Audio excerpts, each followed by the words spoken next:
In-depth football coverage from The Athletic is now just £1 per week. See the link in the description to sign up today. Positional play is a tactical method employed by a number of top coaches, most famously Pep Guardiola. But what exactly is it, and why does it work?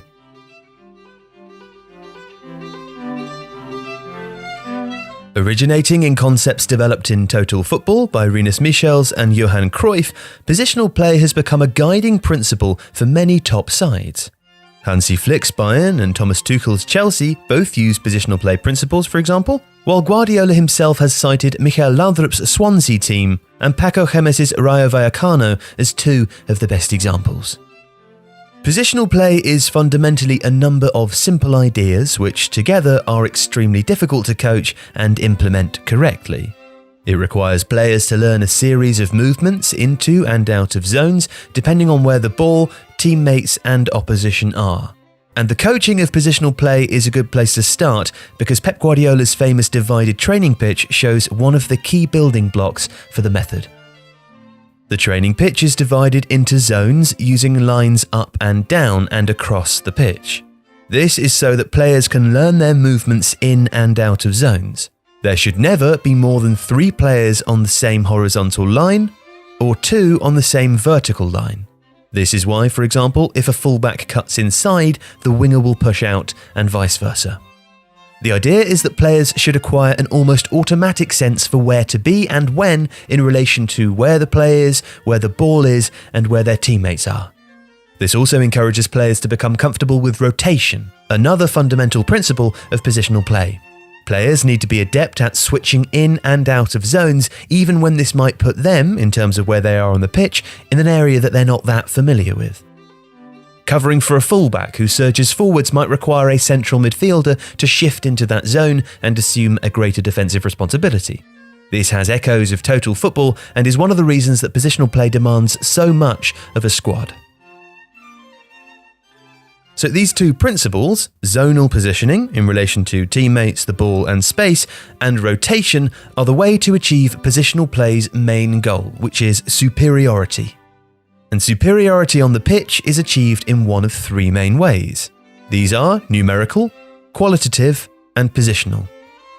Numerical superiority is about having more of your players in one part of the pitch than the opposition, allowing you to pass the ball around and past them.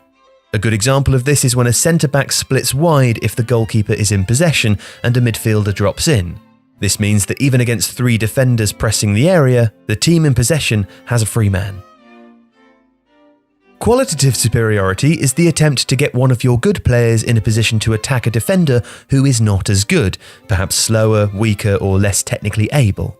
This can be achieved by stretching the playing area to isolate a far-sided defender against a quick winger, for example, so that when a switch is made, the winger can run at that defender before crossing or shooting. And positional superiority is the effort to get players between or behind the opposition lines of pressure or defence. This should allow your players to have a lot more time and space on the ball in order to pick a good pass and not lose possession. This is achieved by players occupying specific zones, both vertically and horizontally on the pitch, and it's why Guardiola uses that grid-like training pitch. In practice, this is why you see certain approaches shared by teams using this style. For instance, the use of passing triangles or diamonds, and the 4-3-3 or 3-4-3 systems. Both these formations make it easier to create passing triangles or diamonds.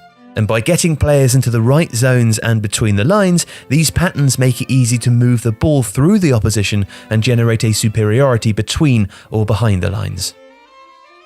Another approach is the use of the third man, which is achieved by manipulating the opposition's position through passing and movement to generate space for a player to receive a pass. A good example of this is a number of players quite close together but on different horizontal and vertical lines, who can play the ball to each other.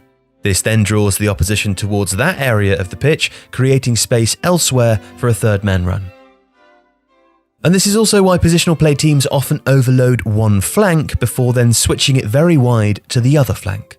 When Lionel Messi was used by Guardiola as a false nine, the effect was that either Messi was in space between the lines himself, achieving positional superiority and often being the third man, or if a centre-back followed him, then space opened closer to the opposition goal for another third-man run, often from the wide attackers.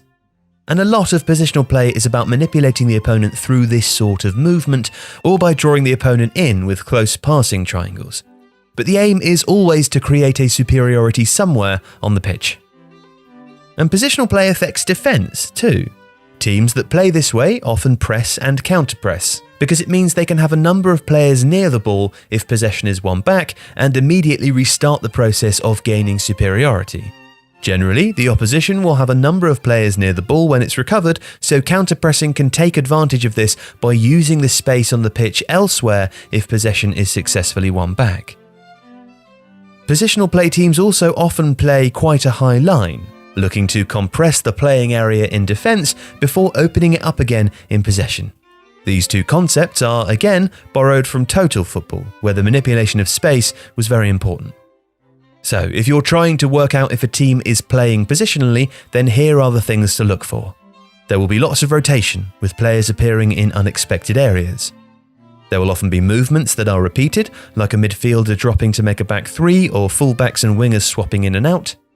There will be switches of play to players free in wide areas and lots of passing triangles or diamonds.